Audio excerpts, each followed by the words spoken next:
tugas dan kewenangan saya ya membuat mendraft dan segala macam itu. Tapi kalau sebagai di Bawaslu Kota Makassar sebagai komisioner.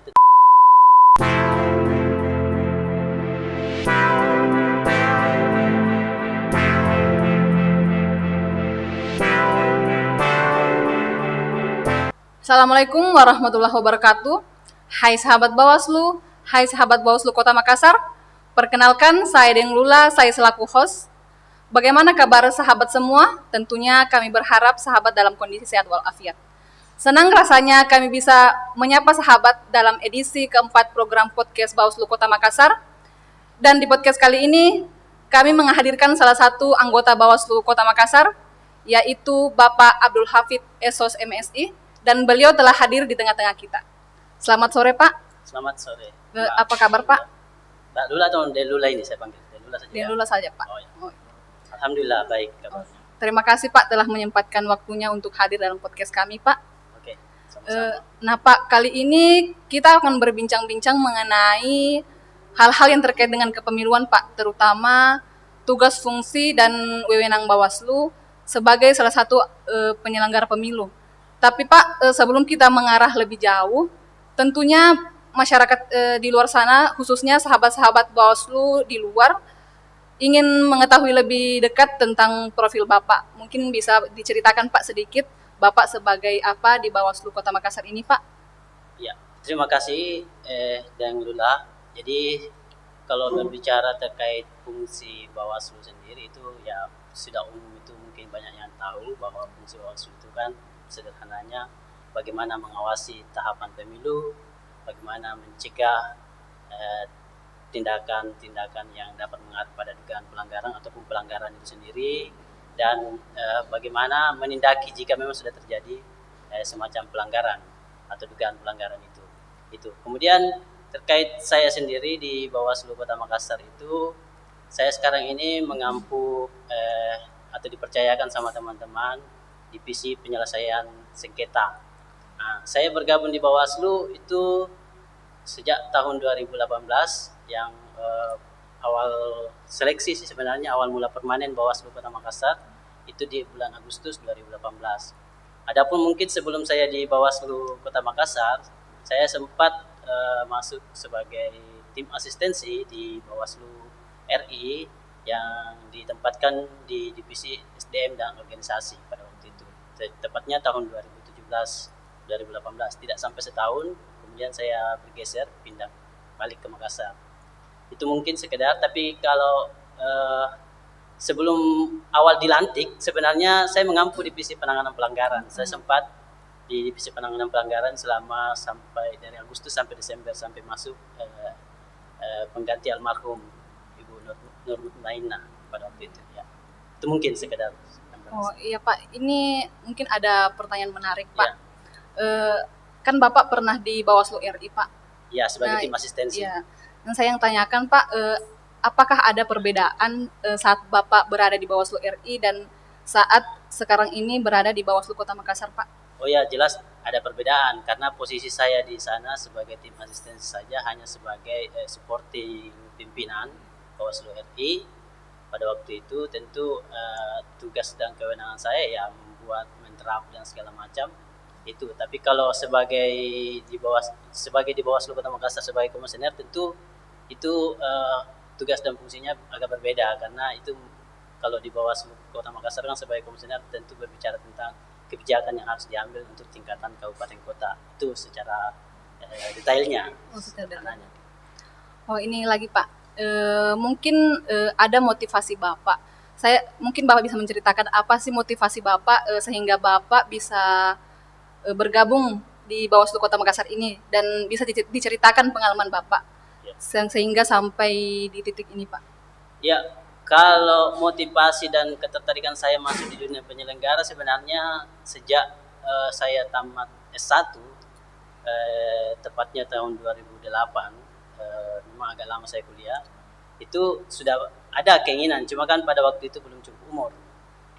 Kemudian di pas umur masuk 30, kalau tidak salah 30 lebih, tahun 2013 itu ada pendaftaran KPU Kota Makassar. Saya sempat ikut seleksi dan ya mungkin belum rezeki dan tidak lulus tahun 2013 itu di KPU Kota Makassar. Tapi kemudian dari situ karena saya kan juga seorang akademisi, tapi di salah satu kampus swasta di Makassar. Jadi saya lebih banyak bergelut di dunia akademik memang. Kemudian terdorong untuk terbawa arus lah sederhananya ke Jakarta untuk menjadi tim asistensi pada waktu itu. Jadi tim asistensi terbawa. Kemudian dari situ saya kembali lagi ke Makassar untuk mendaftar Bawaslu Kota Makassar. Cuma memang kalau kenapa bukan KPU lagi, karena seleksi yang lebih dulu kan Bawaslu sederhananya. Ya. Akhirnya saya lebih mendahulukan yang dahulu saja. Oh iya. Ya begitu ceritanya sederhananya. Oh iya sederhana. Nah ini Pak, ada pertanyaan terakhir Pak. Kan kita ini 1 tahun lebih ke depan itu kita akan menghadapi pemilu 2024 Pak. Ya. Yang saya tanyakan Pak, apakah ada perbedaan pemilu sebelumnya dan pemilu 2024 nantinya, khususnya dalam hal penyelesaian sengketa Pak? Ya. Adakah trik-triknya dari divisi Bapak untuk menghadapi pemilu yang nantinya di depan ini Pak? Ya, dan perlu diketahui bahwa pemilu 2019 kemarin dengan pemilu 2024 yang akan datang ini berdasarkan regulasinya pastinya sama, masih mengacu kepada Undang-Undang 7 tahun 2017 tentang pemilihan umum. Itu pertama. Yang agak berbeda dari pemilu kemarin 2019 dengan 2024 yang akan datang ini, kalau berdasarkan kebijakan yang keluar baru-baru ini, ada yang berbeda itu di masa-masa, misalnya masa kampanye. Kalau di 2019 itu masa kampanyenya cukup panjang, tapi di 2024 ini masa kampanyenya itu dipersingkat, misalnya cuma 75 hari. Kalau kemarin kalau tidak salah agak lama daripada yang sekarang. Jadi saya sendiri sebagai divisi penyelesaian sengketa, kalau melihat kasusnya di 2019 itu memang tidak ada permohonan sengketa yang masuk di pemilu 2019 untuk Bawaslu Kota Makassar. Tapi di 2024 nanti ini kemungkinan mungkin ya tantangannya lebih banyak. Kemudian di sisi lain juga untuk pemilu 2024 ini kan menurut hasil rapat dengan 3 unsur ini, misalnya beberapa unsur ini, misalnya DPR, KPU dengan Bawaslu dan DKPP dan Kementerian Dalam Negeri itu dengan banyaknya yang dipersingkat waktu itu tentu akan mempengaruhi juga alur proses sengketa.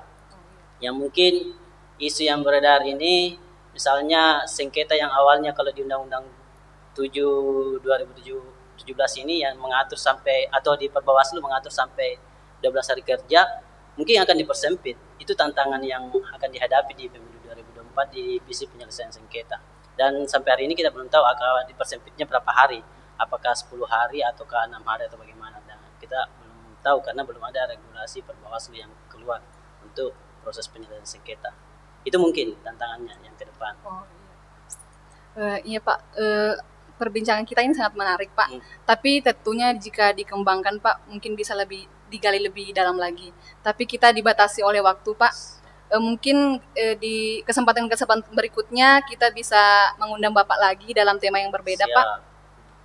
Nah sahabat Bawaslu, demikian kebersamaan kita pada hari ini. Saya Deng Lula beserta kru yang bertugas pada hari ini pamit undur diri di hadapan sahabat semua. Dan jangan lupa tonton terus tayangan-tayangan podcast kami melalui kanal YouTube Bawaslu Kota Makassar. Dan silahkan like, komen, dan share sebanyak-banyaknya sebagai bentuk dukungan terhadap kami dalam menyebarkan informasi dan edukasi mengenai kepemiluan dan pemilihan. Tapi Pak, mari kita tutup podcast kali ini dengan tagline Bawaslu. Bersama rakyat, awasi pemilu. Bersama Bawaslu, tegakkan keadilan pemilu. Terima kasih. Assalamualaikum warahmatullahi wabarakatuh.